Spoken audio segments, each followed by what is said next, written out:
6 weeks had passed since Jake Calhoun's first visit, and the Mitchell household had undergone a remarkable transformation. Sarah's commission for the wedding quilt had grown into a thriving business, with orders coming from neighboring counties for her exceptional needlework.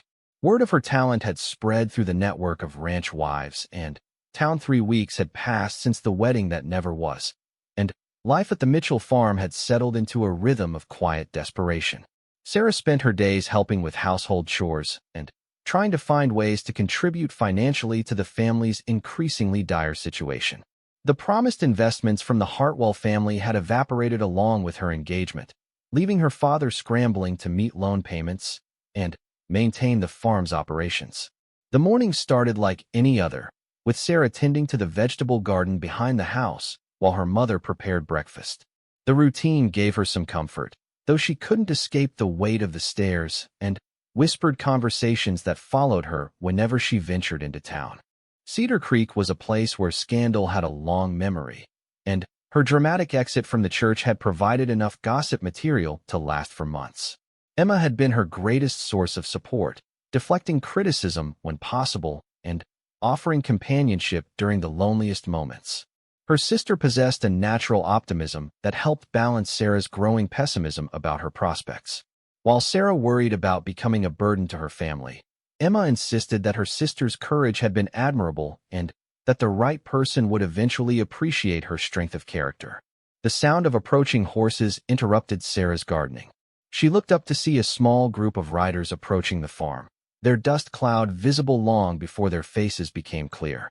Her father emerged from the barn, shading his eyes against the morning sun as he tried to identify the visitors. In recent weeks, most callers had brought bad news in the form of overdue bills or canceled business arrangements, so the family had learned to view unexpected guests with suspicion. As the riders drew closer, Sarah could see that they were not locals. Their clothing and equipment marked them as travelers, possibly cattlemen based on their well-worn leather and practical gear. The lead rider was a tall man with dark hair visible beneath his wide-brimmed hat. His horse was a magnificent chestnut mare that moved with the easy gait of an animal accustomed to long journeys. Robert Mitchell approached the riders with cautious politeness, aware that strangers sometimes brought opportunities as well as troubles. "Good morning, gentlemen. How can I help you?" The lead rider dismounted with fluid grace and removed his hat, revealing a weathered but handsome face marked by years of outdoor work. His eyes were a striking gray-green, and despite his rough appearance, his manner was courteous and respectful. "Morning, sir. I'm Jake Calhoun, and these are my men. We're driving cattle through to the rail depot in Millerville, and we were hoping we might purchase some supplies and perhaps fresh water for our horses." Robert's expression brightened slightly at the prospect of a legitimate business transaction. "Certainly. We don't have a great deal to spare, but we can provide what you need. What exactly were you looking for?"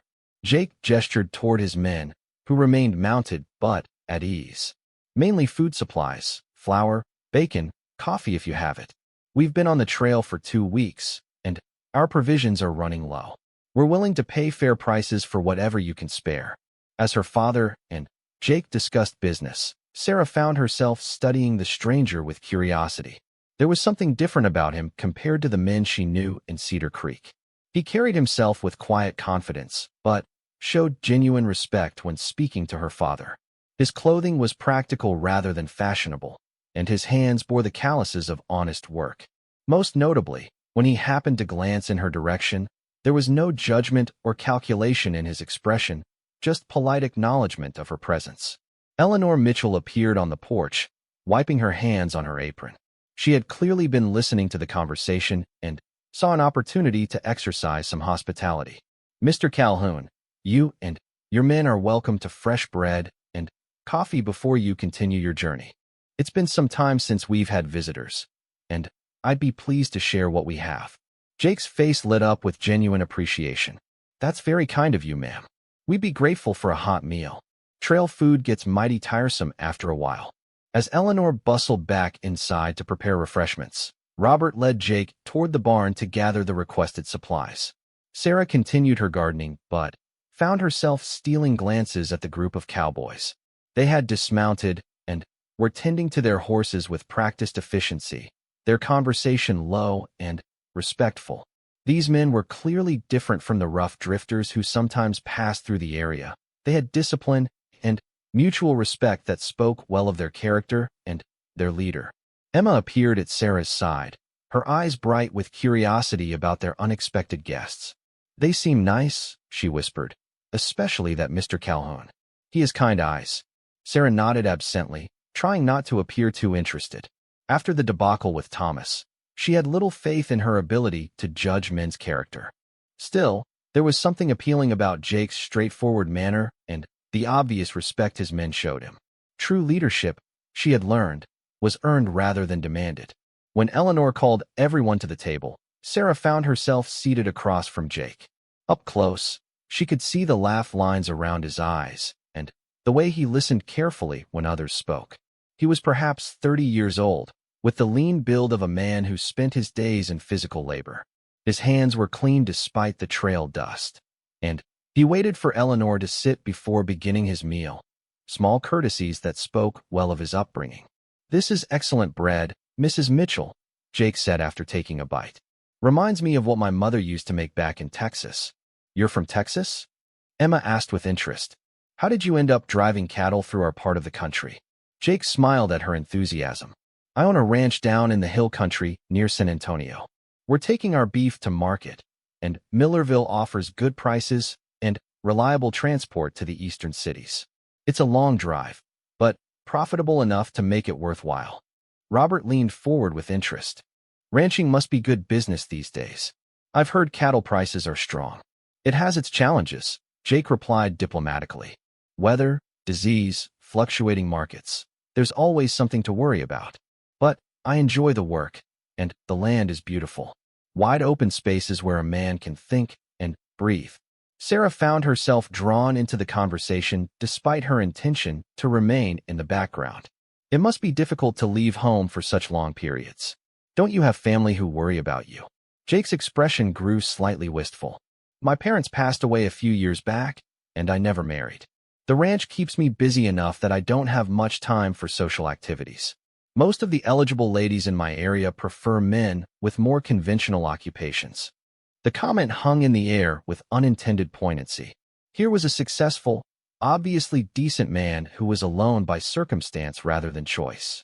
Sarah felt a kinship with his situation, though she was careful not to let her sympathy show too openly. As the meal continued, Jake proved to be an excellent conversationalist. He asked thoughtful questions about farming in their region and listened attentively to Robert's explanations about crop rotation and soil management. Unlike many men, he also included Eleanor and both daughters in the discussion, asking about their roles in the farm's operation and showing genuine interest in their responses. "Sarah does beautiful needlework," Eleanor mentioned proudly. "She made the tablecloth we're eating on, and her quilts are the finest in the county." Jake examined the intricate embroidery on the tablecloth with obvious appreciation. "This is remarkable craftsmanship. You have real talent, Miss Mitchell." Sarah felt heat rise to her cheeks at the sincere compliment. "Thank you. It's just something to occupy my time." "Don't let her fool you," Emma interjected. Sarah could make a living with her sewing if she wanted to. Her work is better than anything you can buy in the stores. An idea seemed to occur to Jake, and he leaned forward slightly. "Would you be interested in taking on a commission? I have a sister in San Antonio who's getting married next month, and I've been trying to find her a special wedding gift. A beautiful quilt made by skilled hands would be perfect, and I'd pay well for the work." The offer clearly interested Eleanor, who glanced meaningfully at her husband.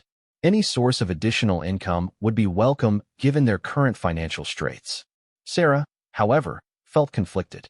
The work would be welcome, but accepting it would mean extended contact with this stranger who had already made more of an impression on her than was wise. "I'd be honored to make a quilt for your sister," Sarah replied carefully. "What kind of design did you have in mind?" Jake's face brightened with enthusiasm. "Something traditional, but elegant. She's marrying a banker, so nothing too rustic. Perhaps something with flowers or a wedding ring pattern." As Sarah described various design options and calculated costs, she noticed Jake's attention was focused entirely on her words. He wasn't examining her appearance or making comparisons to other women. He was simply listening to her expertise and treating her as a professional equal. The respect was refreshing after weeks of being viewed as either a scandalous reject or an object of pity. The business discussion was interrupted by the arrival of another visitor, though this one was decidedly unwelcome. Thomas Hartwell rode into the yard with the confidence of a man who believed himself entitled to whatever he wanted. His expensive clothing and perfectly groomed horse marked him as a man of means, but there was something unpleasant about his demeanor that made the cowboys instinctively straighten in their saddles. Robert's expression tightened with embarrassment and apprehension. Thomas's visits had become more frequent since the broken engagement, and they usually involved demands for compensation or threats about damaged reputation. Having him arrive while guests were present made the situation even more uncomfortable. "Mitchell," Thomas called out without dismounting, his tone suggesting ownership rather than friendship. "I need to speak with you about our arrangements. Some of my business associates are asking questions about the canceled contracts." Jake's eyes narrowed slightly as he observed the interaction. The dynamic between Thomas and the Mitchell family was clearly unbalanced, with Thomas holding some form of power over them. When Sarah unconsciously shrank back in her chair at Thomas's arrival, Jake's expression hardened further. "We have guests, Thomas," Robert replied stiffly. "Perhaps we could discuss business matters at another time."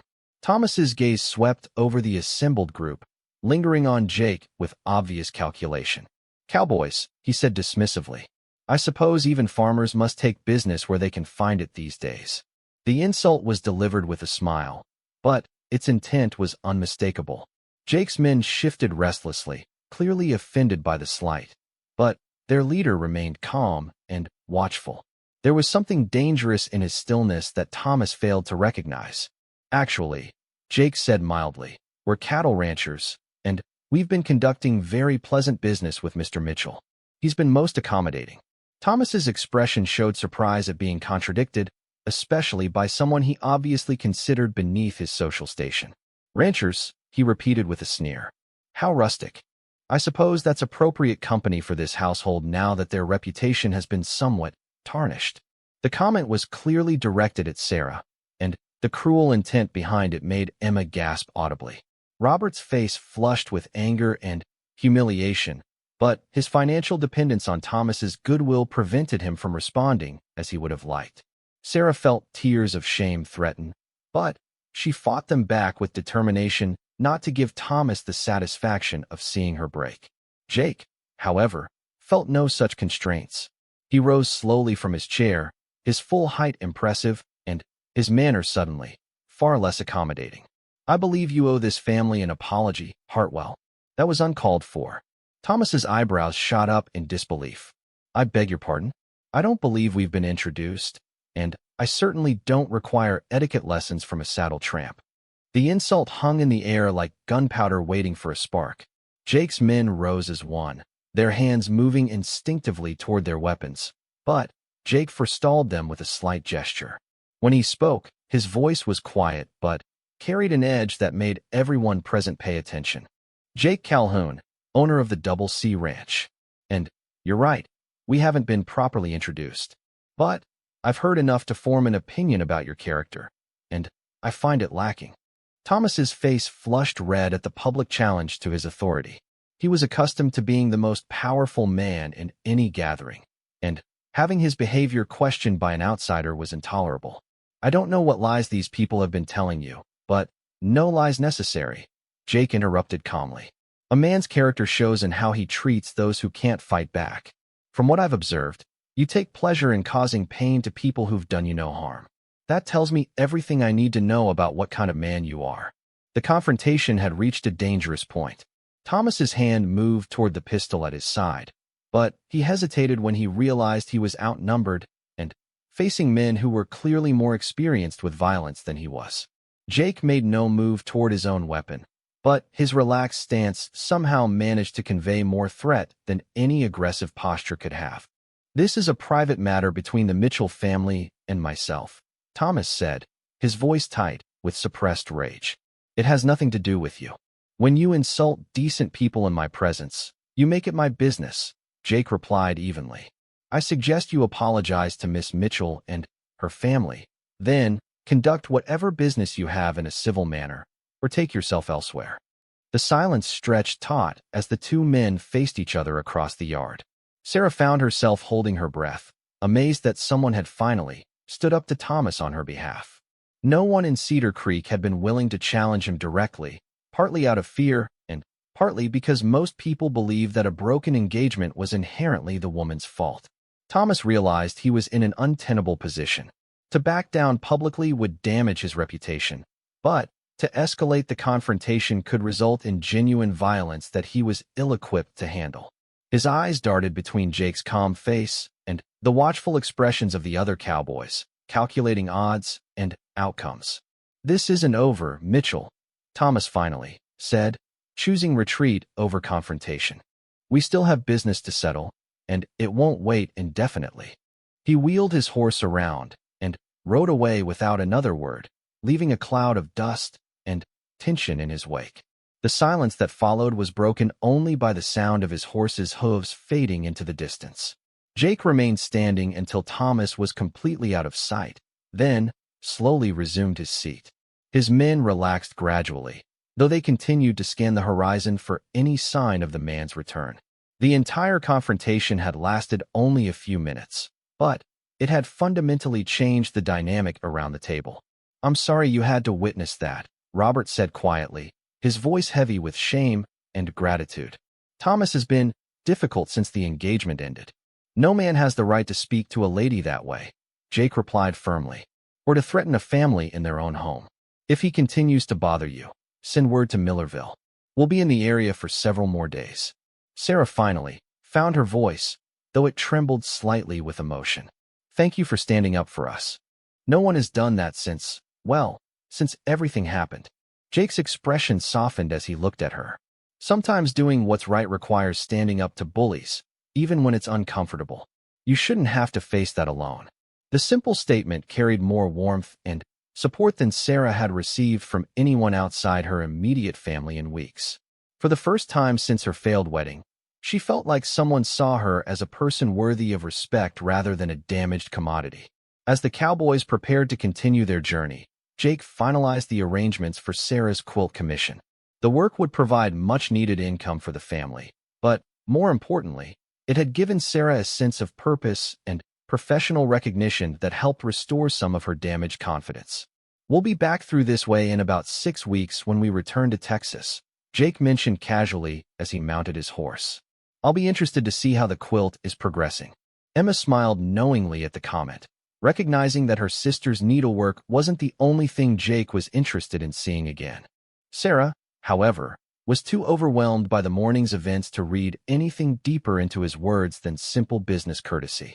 As the cattle drive disappeared over the horizon, the Mitchell family stood together in their yard, processing what had just occurred. A stranger had entered their world, offered them respect and economic opportunity, and defended their honor against local intimidation. The encounter had lasted only a few hours, but it had given them hope that not all men were like Thomas Hartwell, and that Sarah's future might hold possibilities beyond spinsterhood and social isolation. The morning sun cast long shadows across the church steps as Sarah Mitchell adjusted her white dress for what felt like the 100th time. Her hands trembled slightly as she smoothed down the satin fabric that had taken her mother 3 months to sew. Today was supposed to be the happiest day of her life, but the knot in her stomach suggested otherwise. At 23, Sarah had lived her entire life in the small town of Cedar Creek, where everyone knew everyone else's business before they knew it themselves. She had been engaged to Thomas Hartwell for 2 years, a man her father had chosen for her based on his family's prosperous dry goods store and his reputation as a reliable church member. Love hadn't been part of the equation, but Sarah had convinced herself that affection would grow with time. The church bells began to chime, signaling that the ceremony would begin in 30 minutes. Sarah's mother, Eleanor, bustled around her daughter, making final adjustments to the veil that had been worn by 3 generations of Mitchell women. Her father, Robert, stood near the window in his best Sunday suit, watching the guests arrive through the lace curtains. "You look beautiful, my dear," Eleanor whispered, though her voice carried a note of concern. She had noticed her daughter's pale complexion and the way Sarah kept glancing toward the door as if she might bolt at any moment. Thomas is a good man. He'll provide well for you. Sarah nodded mechanically, but her thoughts were elsewhere. The previous evening, she had overheard Thomas speaking with his business partner outside the general store. The conversation still echoed in her mind, each word cutting deeper than the last. Thomas had been discussing their upcoming marriage, but not in the way a groom should speak about his bride. The Mitchell girl will do well enough, Thomas had said, his voice carrying clearly in the evening air. Her father's land borders mine, and combining our properties will make me the largest landowner in 3 counties. She's plain but healthy, and her mother raised her to be obedient. That's all I need in a wife. His partner had chuckled. What about that pretty widow, Mrs. Carson, you've been visiting? I heard she's quite fond of you. Rebecca is for pleasure, Thomas replied coldly. Marriage is for business. Once I'm wed, I'll have both the land and the freedom to pursue my interests elsewhere. Sarah will be too busy managing the household and bearing children to concern herself with my affairs. The words had hit Sarah like a physical blow. She had known their engagement was an arrangement, but she had hoped that Thomas cared for her at least a little. Discovering that she was nothing more than a business transaction, and that he planned to continue seeing other women, had shattered whatever romantic notions she had managed to cultivate. Now, standing in the small room behind the church altar, Sarah felt trapped between her family's expectations and her own growing realization that she couldn't go through with the ceremony. Her father had invested so much in this union, not just financially but emotionally. He spoke constantly about how proud he was to be joining their family with the Hartwells, how this marriage would secure Sarah's future and elevate their family's status in the community. A soft knock interrupted her thoughts, and her younger sister Emma peeked through the door. At 19, Emma possessed all the beauty that Sarah felt she lacked: golden hair, bright blue eyes, and a vivacious personality that drew people like moths to a flame. Despite their differences, the sisters shared a close bond, and Emma could read Sarah's emotions better than anyone. The guests are all seated, Emma announced, but her expression grew concerned as she studied her sister's face. Sarah, you look terrified. Are you having second thoughts? Before Sarah could answer, their father appeared in the doorway. It's time, he announced with satisfaction. The Reverend is ready to begin. Thomas looks quite handsome at the altar. Sarah's legs felt weak as she took her father's offered arm. The walk down the aisle felt like the longest journey of her life. The church was filled with familiar faces, neighbors, family friends, and business associates, all wearing expectant smiles. She could see Thomas waiting at the altar in his finest suit, but his expression was impatient rather than loving. He kept glancing at the large gold watch his father had given him, as if this ceremony was just another appointment to get through. As they reached the altar, Sarah's father placed her hand in Thomas's. The gesture felt final, like a business handshake sealing a deal. Thomas's grip was firm but cold, and when she looked into his eyes, she saw only calculation. There was no warmth, no affection, just the satisfied look of a man about to acquire a valuable asset. Reverend Morrison opened his Bible and began the familiar words of the marriage ceremony. His voice seemed to come from far away as Sarah struggled to focus. The congregation waited in hushed anticipation, but all Sarah could hear was the pounding of her own heart and Thomas's words from the night before echoing in her mind. Dearly beloved, we are gathered here today to join this man and this woman in holy matrimony, the Reverend intoned. Marriage is not to be entered into lightly, but with careful consideration and sincere affection. The irony of those words wasn't lost on Sarah. Sincere affection was exactly what was missing from this union.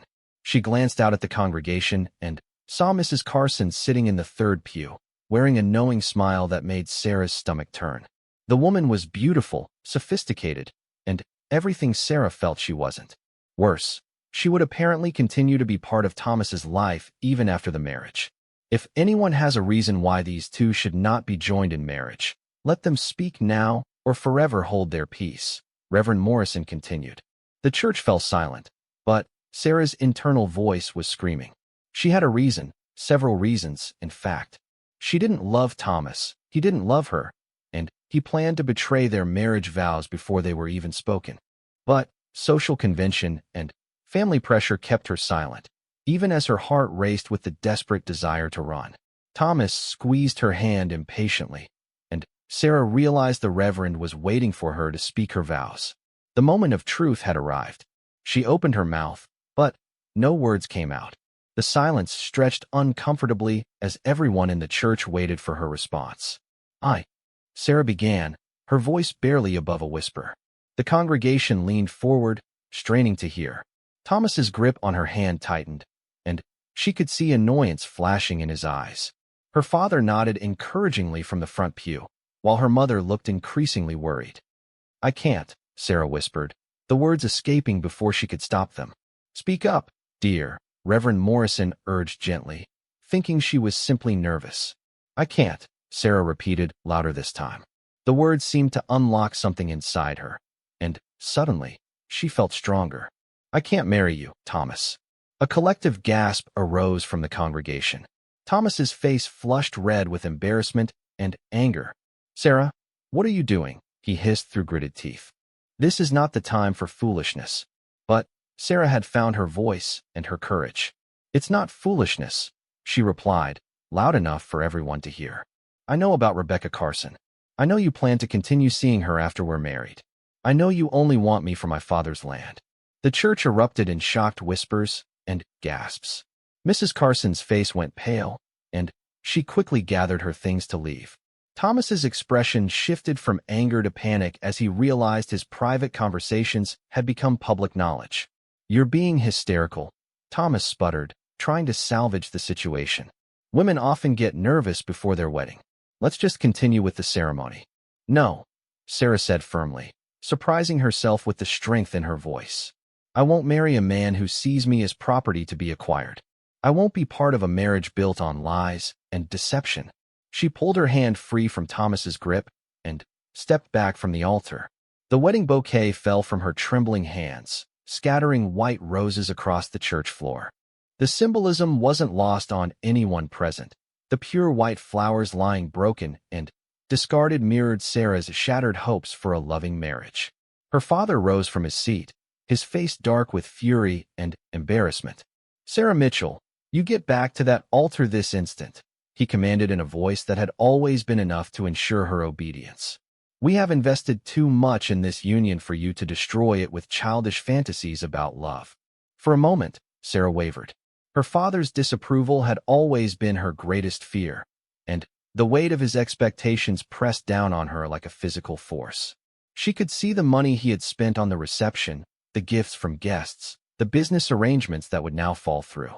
Her rebellion wasn't just affecting her. It was humiliating her entire family. But then, she looked at Thomas again and saw not hurt or disappointment in his eyes, but cold calculation.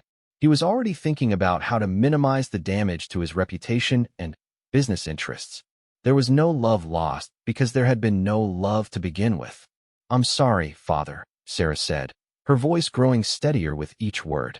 "I know you want what's best for me, but this isn't it. I can't spend my life with a man who will never love or respect me." With that, she gathered up her skirts and walked quickly down the aisle toward the church doors. The congregation parted before her like the Red Sea, their faces showing various expressions of shock, sympathy, and judgment. Some of the older women looked scandalized, while others seemed to admire her courage. The younger women watched with wide eyes, perhaps wondering if they would have the same bravery if faced with a similar situation. Behind her, Sarah could hear Thomas's angry voice and her father's attempts to salvage the situation. "This is just pre-wedding nerves," her father announced to the congregation. "We'll postpone the ceremony until next week when Sarah has had time to collect herself." But Sarah didn't stop walking.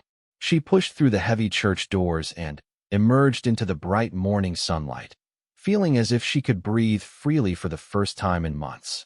The fresh air filled her lungs, and despite the chaos she had just created, she felt a sense of relief so profound it almost brought her to her knees.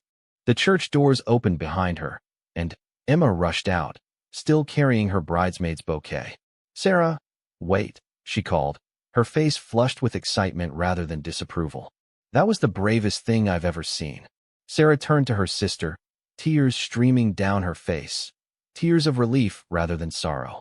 I couldn't do it, Emma. I couldn't pretend to love him when I knew how little he thought of me. Emma embraced her sister tightly, not caring about the expensive silk of Sarah's wedding dress. You did the right thing, she whispered. Mother always said that marriage without love is just a prison with better furniture. As the sisters stood together in the church courtyard, more guests began to emerge. Some hurried past without making eye contact, clearly uncomfortable with the scandal. Others approached with kind words and surprising support. Mrs. Henderson, an elderly widow who had been married to an abusive man for 30 years before his death, patted Sarah's hand gently. You're braver than I ever was, child, she said quietly. Don't let anyone convince you that you made a mistake. A woman deserves better than to be treated like livestock at a market. But not everyone was supportive. Thomas's family emerged from the church with faces like thunderclouds, followed closely by Sarah's own parents. Her father's expression was a mixture of rage and disappointment that cut deeper than any physical wound could have. You have disgraced our family name, he said coldly, his voice carrying clearly in the morning air. And for what? Romantic nonsense from books and fairy tales? Thomas Hartwell is a good man with a prosperous business. Love is a luxury that few can afford. Maybe love is a luxury, Sarah replied, finding strength she didn't know she possessed. But respect and fidelity should be basic requirements, not optional extras. Thomas stepped forward, his handsome face twisted with anger and humiliation.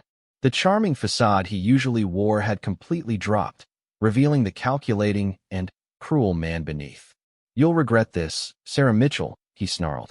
No decent man in this county will want you now. You'll end up an old maid, living off your family's charity for the rest of your life. His words stung because Sarah knew there was truth in them. In a small town like Cedar Creek, a woman who broke off an engagement, especially at the altar, would be the subject of gossip for years to come. Her reputation was damaged, perhaps irreparably, and her chances of making a good marriage in the future were slim. Better an honest old maid than a wife who's treated like a broodmare, Sarah shot back, surprising everyone with her vehemence, including herself. Thomas's father, a stern man who had built his fortune through ruthless business practices, stepped forward. This breach of contract will have consequences, Robert, he told Sarah's father. We had agreements about land transfers and business partnerships. Those arrangements are now void, and your family will bear the financial responsibility for this debacle. Sarah felt a chill run down her spine as she realized the full implications of her actions. It wasn't just her own future she had jeopardized, but her family's financial stability as well. The guilt threatened to overwhelm her resolve, but Emma's supportive presence at her side helped her stay strong. As the crowd began to disperse, Sarah found herself standing alone with her immediate family in the church courtyard. The silence was deafening, broken only by the distant sounds of guests departing and carriages rolling away. The celebration that should have been happening was instead a funeral for dreams and expectations that would never be fulfilled. Her mother finally spoke, her voice soft but laced with disappointment. What will we do now, Sarah? Your father borrowed money for this wedding, money we don't have to repay. The Hartwells were going to invest in the farm, help us expand our operations. Without that partnership, the unfinished sentence hung in the air like a sword over their heads. Sarah knew her family's financial situation was precarious. The farm had struggled with poor harvests for 3 consecutive years, and her father had been counting on the Hartwell connection to save them from bankruptcy. I'll find a way to help, Sarah said desperately. I can take in sewing or find work in town. I won't let my decision destroy our family. Her father laughed bitterly. And what respectable family would hire you now? You've shown yourself to be unreliable and prone to emotional outbursts. No one will trust you with their domestic affairs. The weight of her father's words pressed down on Sarah like a physical burden. She had acted on principle and self-respect, but the practical consequences were beginning to sink in. In a society that offered few opportunities for unmarried women, especially those with damaged reputations, her future looked bleak indeed. As her family climbed into their carriage for the silent ride home, Sarah took one last look at the church where her life had changed forever.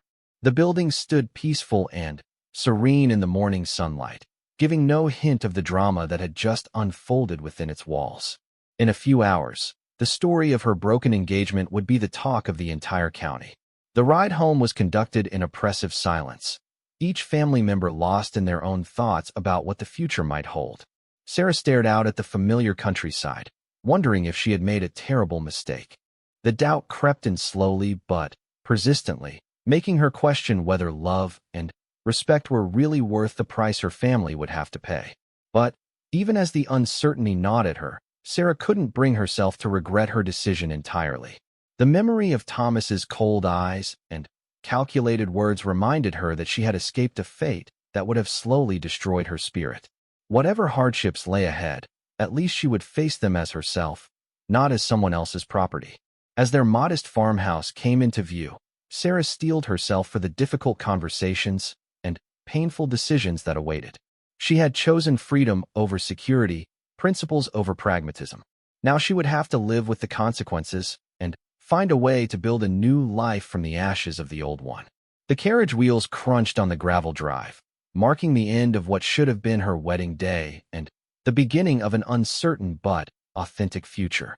Sarah lifted her chin and prepared to face whatever challenges lay ahead, knowing that she had at least remained true to herself in a world that rarely rewarded such honesty.